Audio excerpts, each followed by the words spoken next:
नमस्कार साथियों, स्वागत है आप सभी का सौदागर के आज के इस नए वीडियो में। साथियों, हर सोमवार के दिन आप लोगों के सामने ले आते हैं वीकली रियल एस्टेट न्यूज। तो आज उसी कड़ी में आप लोगों को ये नया एपिसोड मिल रहा है न्यूज का। और मंगलवार के दिन जैसा हमने आपको हमेशा बताया और आप लोग देखते भी होंगे, सवाल जवाब का एपिसोड होता है जिसमें आपके सवाल होते हैं, सौदागर के जवाब होते हैं। तो आपके मन में कोई भी दुविधा हो प्रॉपर्टी खरीदने से पहले तो आप हमें कमेंट सेक्शन में लिख के बताइए। कोई समस्या है प्रॉपर्टी खरीदने से पहले, या फिर आप समझ नहीं पा रहे हैं कहाँ पे खरीदना है, कैसे खरीदना है, तो आप हमें क्वेरी कंसर्न फॉर्म के जरिए अपनी समस्या हम तक पहुंचाइए। आप हमसे जो है इन पर्सन कंसल्टेशन भी ले सकते हैं। तो पहली जो खबर है आज की इस एपिसोड की, उसकी शुरुआत करते हैं। यदि आपको वीडियो पसंद आए तो लाइक शेयर करने के साथ साथ अपने चैनल को सब्सक्राइब जरूर करें, इससे हमें प्रोत्साहन मिलता है और आपको तमाम जानकारियां। पहली न्यूज ऐसी है कि अब अगर आप लोग ध्यान दें, जो लोग भी खासकर रेंटल पे रह रहे हैं, तो एक हाई स्पाइक आया है रेंटल प्राइसेस में। यानी कि कहीं ना कहीं 10 से 15% जो है रेंटल इंक्रीज हो चुका है। यहां तक भी देखने में आया है और लोग यह भी बता रहे हैं कि जहां पे लोग रेंटल पे रह रहे थे, 2-2, 3-3 साल का एग्रीमेंट भी हो चुका था, वहां पे भी ओनर ने साफ कह दिया कि 10 से 15% एडिशनल इंक्रीमेंट करेंगे। यानी कि मान लीजिए आपने 11 महीना पूरा कर लिया और आपका 10% एज पर एग्रीमेंट बढ़ा, उसके बावजूद भी ओनर ने डिमांड कर दिया कि आपको 3000, 4000, 5000 जैसी भी जो सोसाइटीज थी, जैसा लोकेशन था, आपको ये ज़्यादा देना होगा। अगर आप देते हैं तो ठीक है, अदरवाइज आपको जो है वो फ्लैट छोड़ना होगा, हम किसी और को देंगे। कारण क्या है इसके पीछे, ऐसा हुआ क्यों है? एक तो 2 सालों से अगर आप देखें तो मार्केट कहीं ना कहीं रेंटल का स्टैग्नेंट था या फिर कहीं ना कहीं डाउनवर्ड गया था, क्योंकि लोग अपने होम टाउन की तरफ और जहां पे भी उनके पास खुला स्पेस था कोविड के चलते, वहां पे रहना लोगों ने पसंद किया। अब उसके चलते भी वहां पे एक तरीके से रेंटल राइज नहीं हो पाया था। दूसरी चीज है, जो भी एक तरीके से वर्क फ्रॉम होम था, ऑफिस पूरी तरीके से बंद थे, अब धीरे धीरे वहां पे लोग जो है शहरों की तरफ लौट रहे हैं। ये एक सबसे बड़ा ये भी रीजन है।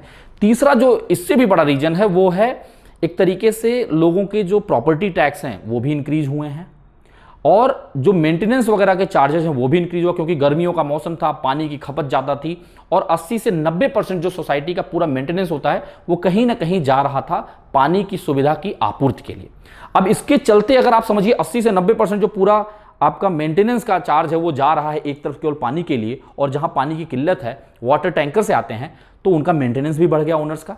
जब आपका मेंटेनेंस बढ़ रहा है, प्रॉपर्टी टैक्स बढ़ रहा है, 2 साल से रेंटल बढ़ा नहीं है। दूसरी चीज क्या है, कई बार जब रेंटल पे उठ नहीं रहा था फ्लैट तो लोगों ने कई बार रेंट कम करके भी दिया। इन सबको मिला के एक ऐसा जो है गुबार बना, जिसके चलते अब आप देख पा रहे हैं कि रेंटल प्राइसेस काफी तेजी से बढ़े हैं। और ये आने वाले समय पे इसके पीछे एक और फैक्टर काम करेगा, वह ये होगा कि अब जो प्राइसेस बढ़ रहे हैं फ्लैट के, तो जो एक्सपेक्टेड रेंट होगा वह बढ़ने की संभावना इसके चलते भी रहेगी, क्योंकि जो नए इन्वेस्टर मार्केट में आ रहे हैं या फिर जो एंड यूजर भी हैं पर कुछ समय के बाद शिफ्ट होना चाहते हैं और वो महंगे दामों पे घर खरीद रहे हैं, तो रेंटल भी वो थोड़ा हायर साइड ही देंगे।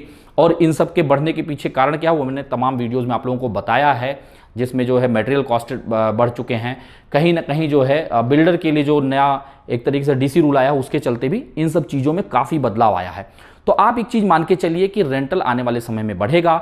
और जो रेपो रेट की हमने बात की थी, जो आज से लास्ट टू लास्ट जो हमने न्यूज़ बनाया हुआ था, उसमें भी हमने बताया हुआ था कि अब आरबीआई जो है रेपो रेट को बढ़ा रहा है, जिसके चलते कहीं ना कहीं आपके घर के इंटरेस्ट जो है बढ़ेंगे, यानी कि ईएमआई आपका एट द एंड बढ़ जाएगा। तो इन सब चीज़ों का ध्यान रखें, इसमें जो भी नए नए अपडेट आएंगे हम लोग आप तक लाते रहेंगे। दूसरे खबर की तरफ बढ़ते हैं।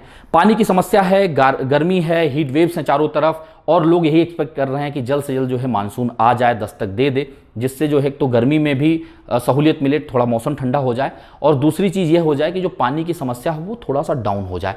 लेकिन अभी आप लोगों को इंतजार करना पड़ सकता है। पिछले 2-3 सालों में जितना डैम्स के लेवल डाउन नहीं हुए हैं, उतना इन दिनों जो है डाउन हो चुका है, जो अभी रिसेंट अपडेट आ रहा है। और जो मानसून है वो भी डिलेड बताया जा रहा है, यानी कि कुछ समय और आपको मानसून के लिए वेट करना होगा, जो कि अमूमन फर्स्ट वीक ऑफ जून में आ जाता है पुणे में। अब उसके लिए सेकेंड वीक या फिर हो सकता है तीसरे वीक में भी प्रॉपर बारिश मानसून का जो है बनने में समय लगेगा।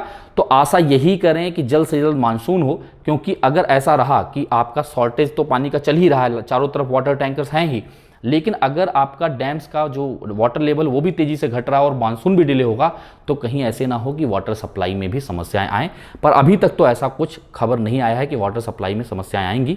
पर इन चीज़ों का हमें ध्यान रखना है कि हम एटलीस्ट अपने लेवल पे पानी की खपत को जितना कम से कम कर सकें, जितना बचा सकें उतना ज़्यादा जरूरी है। चलिए तीसरे खबर की तरफ बढ़ते हैं। तीसरा खबर आपका है जो 3 टियर एक तरीके से बनाया गया है मैकेनिज्म, जिसके जरिए जो छोटे मोटे पेटी केसेस हैं, इश्यूज़ हैं और कॉम्प्लिकेशंस हैं कोऑपरेटिव हाउसिंग सोसाइटीज़ में, उसको निपटारा करने के लिए अब 3 स्टेज की जो है कमेटी डिसाइड की गई है कि इन 3 स्टेजेस में जो है इसको सुलझा लिया जाए। अब मेनली जो है ये पेटी केसेस होते क्या हैं, पेटी इश्यूज़ के होते क्या हैं, जिसके लिए लोग जो है कोर्ट का रुख करते हैं, डिस्ट्रिक्ट कोर्ट की तरफ जाते हैं। उसमें एक सबसे बड़ा कारण होता है कि शेयर सर्टिफिकेट नहीं मिला, मेंटेनेंस कोई मेंबर नहीं पे कर रहा है सोसाइटी को, वो एक केस बन गया, रिसिट्स लोगों को नहीं मिल पा रहे हैं। ऐसे मिला जुला के जो छोटे मोटे केसेस होते हैं उसके चलते लोग कोर्ट में जाते हैं और लंबे समय तक इंतजार करते हैं। अब अगर आप किसी छोटे केस के लिए लंबे समय तक इंतजार कर रहे हैं तो आपका समय भी जा रहा है, पैसा भी जा रहा है, और जरूरी नहीं कि आप हर समय आपके पास वो समय खाली हो काम से कि आप वहां जा पाएं, तो इनडायरेक्ट भी आपका नुकसान होता है। इसके चलते अभी जो एक तरीके से हाउसिंग फेडरेशन है महाराष्ट्र स्टेट की, उसने डिसाइड किया कि इसको 3 लेवल में बना देते हैं। इन पेटी केसेस को पहले 30 दिन में जो सोसाइटी के मेंबर हैं, यानी कि जो कमेटी मेंबर्स हैं, उनको जो है कुछ मेंबर्स को अपॉइंट करना होगा जो इस केस का निपटारा कर ले आपस में, वही सोसाइटी में, कोऑपरेटिव हाउसिंग सोसाइटी उसका खुद का ही निपटारा कर ले। एक दूसरा, मान लीजिए 30 दिन के अंदर इसका निपटारा नहीं हो पाता है तो फिर जो आपका कमेटी मेंबर्स हैं सोसाइटी के, प्लस आपके डिप्टी रजिस्ट्रार ऑफिस के और जो वहाँ के स्टाफ हैं वहाँ से कुछ मेंबर मिला के और सोसाइटी के कुछ मेंबर मिला के उसको निपटारा करने की कोशिश करेंगे। इसके लिए भी 30 दिन का समय निर्धारित किया गया। मान लीजिए यहाँ पे भी अगर चीज़ें नहीं सेटल होती हैं तो ये तीसरे स्टेज पे जाएगा, जहाँ पे डिप्टी रजिस्ट्रार या फिर असिस्टेंट डिप्टी रजिस्ट्रार को जो है मिल के इसका निपटारा नेक्स्ट 45 डेज में करना होगा। तो ये 3 स्टेज, यानी कि अगर आप देखें आज की डेट में महाराष्ट्र स्टेट में लगभग 1,12,000 कोऑपरेटिव हाउसिंग सोसाइटीज रजिस्टर्ड है पूरे महाराष्ट्र स्टेट में। अब उसमें से लगभग 15 से 16,000 जो है केसेस ऐसे हैं जिसमें, जो मैंने आपको बताया पेटी केसेस हैं, जिसमें आप समझें कि किसी को सेल सर्टिफिकेट नहीं मिला है, कई जगह जो है मेंटेनेंस कई मेंबर ने नहीं पे किया है, कई जगह रिसिट्स नहीं मिल पा रहे हैं। तो इन सब चीज़ों से, छोटे मोटे मुद्दों पे लेके ये जो है केसेस अटके हुए हैं। तो ये इन सब का निपटारा अगर ये छोटे तरीके से, यानी कि 3 स्टेजेज में हो जाता है तो कोर्ट का रुख नहीं करना होगा, जल्दी निपटारा आएगा, लोगों को समय का नुकसान नहीं होगा, पैसे का नुकसान नहीं होगा। तो ये कहीं ना कहीं एक अच्छी पहल है। चलते हैं अगली खबर की तरफ। अगली खबर जो आपकी जुड़ी हुई है ये लैंड माफिया से जुड़ी हुई है। ये आप सभी लोग सावधान हो जाइए इसके लिए। कारण क्या है, जो लोग भी गुंठेवारी में जमीन खरीदते हैं या फिर जमीन खरीद रहे हैं बड़े में, बल्क में, उनके लिए सावधान होने की जरूरत क्यों है, टाइटल सर्च की जरूरत क्यों होती है, क्यों हम लोग कहते हैं कि आप लोग हर चीज का तफसील करिए उसके बाद आगे बढ़िए। उसका सबसे बड़ा कारण होता है कि ये जो केस है ये एक तरीके से एग्जाम्पल है, और हमने तमाम जगहों पे आपको कई ना कई एग्जाम्पल जो है दिए हुए हैं। ये एग्जाम्पल ऐसा है कि ये लोग, जो इनका पूरा एक गिरोह था जिसमें कई जो है एक तरीके से ब्रोकर्स भी शामिल थे, एजेंट शामिल थे, और कई लोग जो है, और ये पूरे महाराष्ट्र स्टेट में अलग अलग हिस्सों में जो है इस चीज़ को अंजाम दे रहे थे। वो ये था कि पहले वो फाइंड आउट करते थे कि ऐसे लैंड पार्सल का जो है इंतजाम किया जाए, रेकी की जाए, पहचान की जाए, जहाँ पे या तो उसका मूल ओनर मर चुका है या फिर वो मिसिंग है। अब वो क्या करते थे, जैसे उन्होंने लिस्ट निकलवा ली, अब वो लिस्ट करके वहाँ पे रेकी करते थे और वो फर्जी आधार कार्ड बना के उसी नाम से, फर्जी पैन कार्ड बनवा के, और उसके बाद उस प्रॉपर्टी को बेचते थे, और उसी एक तरीके से डमी ओनर के नाम पे वो अकाउंट भी ओपन कराते थे। मान लीजिए जो है आधार बन गया, पैन कार्ड बन गया, फिर उसी नाम से जो है एक तरीके से बैंक अकाउंट भी ओपन हो जाता था, और उसी अकाउंट में वो पैसे लेते थे और वो खुद से ही विड्रॉ कर लेते थे, क्योंकि ये आधार कार्ड, पैन कार्ड इनके खुद के नाम पे होता था, यानी कि खुद का होता था पर वो नाम होता था ओनर का। अब इसके चलते आप समझिए, आप जाएंगे रजिस्ट्रार ऑफिस में, आपकी रजिस्ट्री भी हो जाएगी, और क्योंकि पिछला डॉक्यूमेंट उन्होंने फर्जी बनाया हुआ है, उसकी अगर स्क्रूटनी प्रॉपर नहीं हुई तो आप तो खरीद के आपको लगेगा कि चलो हमने प्रॉपर्टी खरीद लिया, लेकिन बाद में उसका क्या हाल होगा, क्योंकि ये गिरोह पकड़ा गया जिसमें तमाम चीज़ें सामने आई, प्रिंटर से लेके तमाम चीज़ें इसमें देखा गया कि फर्जी तरीके से आधार कार्ड, पैन कार्ड बनाया जा रहा है, और स्टैंप्स भी, इवन जो स्टैंप आपके होते हैं, जो रजिस्ट्रार ऑफिस में जाके आप लोग स्टैंप लगवाते हैं, वो सब भी फर्जी तरीके से बना के और इसको अंजाम दिया जा रहा था। इसलिए जो लोग भी प्रॉपर्टी खरीद रहे हैं, कृपा करके आप सर्च टाइटल जरूर कराइए किसी वकील से, समझिए बूझिए, क्योंकि एक तो आपको महारेरा रजिस्ट्रेशन नंबर अगर नहीं दिख रहा है तो आप सावधान हो जाइए।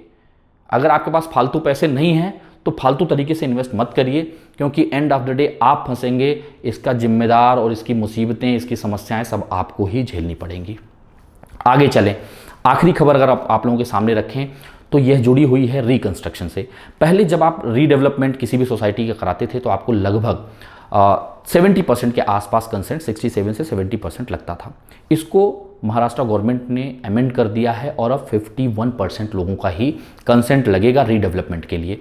तो ये एक तरीके से कई मायने में अच्छा पहल भी है कि जो भी एक तरीके से माढ़ा की सोसाइटीज़ हैं जो अब रिकंस्ट्रक्शन में आ रही हैं, जहाँ पे 15,000 से ज़्यादा सोसाइटीज़ हैं, उन सब का रीडेवलपमेंट होने में आसानी होगी, क्योंकि अब सिर्फ 51% यानी आधे से थोड़े से ज़्यादा लोगों का कंसेंट चाहिए और फिर उसको रिकंस्ट्रक्शन में जाया जा सकता है। रिकंस्ट्रक्शन के मैकेनिज्म अलग अलग होते हैं कि वो कोऑपरेटिव हाउसिंग सोसाइटी खुद करना चाहती है या किसी बिल्डर को अपॉइंट करना चाहती है और उसमें आपस में जॉइंट वेंचर करके फिर उसे रीडेवलप करेंगे। जो भी उसके रूल रेगुलेशन होंगे उसके कंसेंट के लिए अब सिर्फ 51% लोगों की ज़रूरत पड़ेगी। तो ये थी इस बार की वीकली न्यूज़ की पूरी जो खबर आप लोगों के सामने। आपको कैसा लगा है इसे कमेंट में लिख के बताइए। वीडियो को लाइक शेयर करें जिससे तमाम जानकारियां लोगों तक लगातार पहुंचती रहें। चैनल को सब्सक्राइब कर लें यदि आपको अच्छा लगा है तो। जल्द मिलेंगे एक नए वीडियो के साथ, एक नई जानकारी के साथ। तब तक के लिए धन्यवाद, नमस्कार।